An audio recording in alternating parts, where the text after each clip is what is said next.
Writers, welcome back to another show. I hope you enjoyed last week's show where we welcomed back Stephanie Nietzsche, and today we have an incredible testimonial ahead.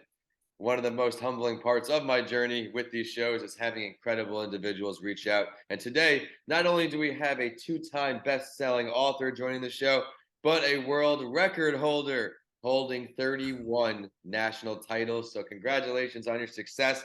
But for today, we're going to learn all about his writing journey here on Writing with Authors. My name is Vincent A. Lanci, and of course, I'm wearing my Jets gear. As we're recording, we are performing better than we have in many recent years, and I'm excited to keep seeing what comes next. But for today, I am very excited to connect with Dr. Mike. Be sure to be on the lookout for future episodes on A Mental Health Break and That Entrepreneur Show. This is someone who fills the three shows, and I'm excited to get started here today. He has several books, but recently published this book in February titled EMR, The Invisible Threat. I'll now preview this book a bit before bringing Mike on. As we adopt smart technology and computer-assisted living in every part of our life and welcome its conveniences, we dismiss the health ramifications that come with it.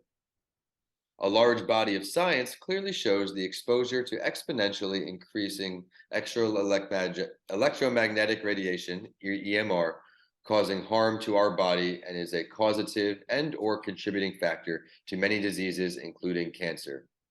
This is not science fiction, but science facts, and he lays out an easy-to-implement action plan, allowing us to reduce EMR exposure immediately and help us regain or maintain control of our health. This is something that can help everyone viewing on today, but I'm excited to learn his writing journey. Mike Van Thielan, thank you very much for tuning in all the way from Melbourne. That's right. That's where I'm today, at least. But yes, Vincent, thanks for having me on. It's always exciting. Yes, Mike, we're going to dive right into it. Why did you become a published author? Well, I'm always been in health and sports performance, and my passion is to help people regain control of their health. I'm not the biggest fan of conventional medicine. It has its place, especially the emergency room. If I get into a car accident this afternoon, please keep me alive. But otherwise, I don't see much use in the whole system. And so my passion is to help people become aware, to do some critical thinking, to help them regain control of their health. And so, besides keynote speaking, I decided to write several books, and they're all health related. And the key of those books is obviously to educate more of the masses, but also the last chapters of these books always is a check-off list. It's a to-do list. It's the things that you can do and implement at no or minimal cost at home or whatever to improve your health. And that's why I wrote those books. As books don't make much money, but they're a good business card. They give you a little bit of credibility for sure, and it's something that you can sign and people can take home and review over and over again. I'm also old school. I still like to print them. I'm not the guy that can read a book on the computer or my phone. I like to highlight things. I like to write things down. So because of that, I probably am still one of those authors that likes to have a hard copy in his hand and give it to other people. And so, this latest book on EMR, was a bestseller on Amazon for a little while. And actually, I was starting to write another book on the protein paradox, but I was aware of EMR, but I didn't know it was that rampant or that severe. And so I looked into it for myself and my daughters and my family. And once I found out how bad it was, I said, well, this takes priority. And so I wrote the book. And again, most of it is tips and strategies that everybody can implement to shield ourselves from that as much as possible.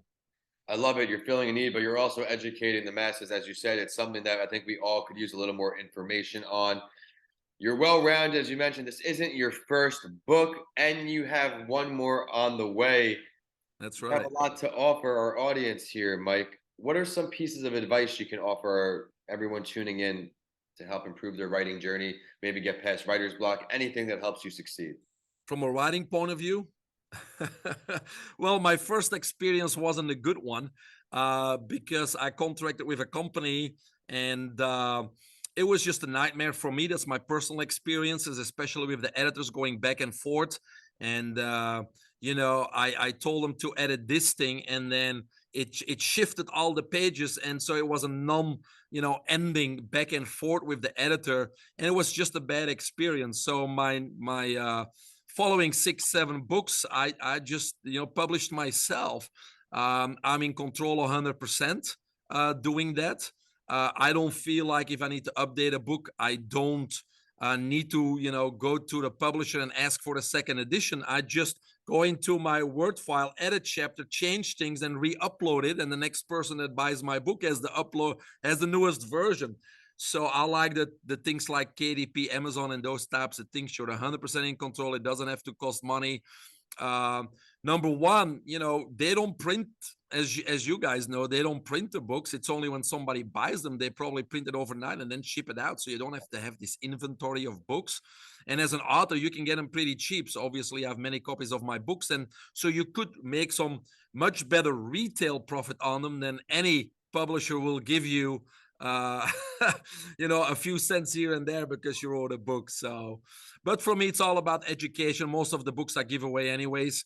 I just say, are you interested? If you're going to read it, I'll give you one. So I Yes. just make them commit to reading it, and I'll give them one, because the author's copies are very cheap, right? It's a debate I've had internally back and forth, publishing company, do it on my own. And as I've networked, I've learned from people, hey, you get this big check up front, maybe not big, but a nice check up front. But in order to make any other money ever, you have to sell an insane amount of books that may not even be feasible. So then they Yeah, just own your book and you relinquish rights, as you said.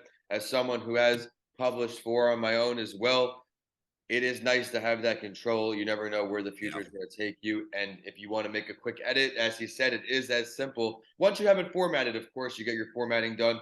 You just yeah. make the edit and you go right back in there. You create your own second version. You can even check it in there on Amazon for That's right. Yeah. me too. I love that. I love the advice. Now, where can everybody find you, find more about all of your books? Well, my website is MVT, Mike Van Thielan, mvtonline.com, or biohackingunlimited.com. It's the same website. There's an author page with all the books that obviously link to Amazon. There's a lot of other information because I'm a keynote speaker. So I got a speaker's page and a speaker's bio for those, people that have companies that want a speaker on health. Um, there's links to my YouTube channel and YouTube videos. Right now, I'm actually offering a 20-minute free Zoom call. They can put in the time on the calendar all the time. And what I do basically is I'm a mentor. So I help people regain control of their health, optimize their health, or biohack. So this year, I've been asked to speak at many biohacking conferences and congresses. So during the Zoom call, I'll find out where you are health-wise, where you want to be, and I'll guide you, coach you, and make you accountable until you regain the superpower that you want, whether that's in health, in business, or in personal life. I love that. I love what you're doing to give back to others, giving back through your experiences here as a mentor, helping others succeed. I hope to be in that position soon or later as I do continue to grow this business. They all focus around helping others. This show, we're Yeah, helping writers. That entrepreneur show, we're helping all business owners. And the mental health break helps everybody know that they are not alone. Everyone, be sure to check out all he has to offer on either one of those websites. And I am at Vincent A. Lanci on all social media. The website is vincentalanci.com. And of course, if you enjoyed this episode, be sure to subscribe on this YouTube channel for the next writing journey coming your way next week. But until then, thank you for stopping by. And Mike, catch up soon. thanks a bunch.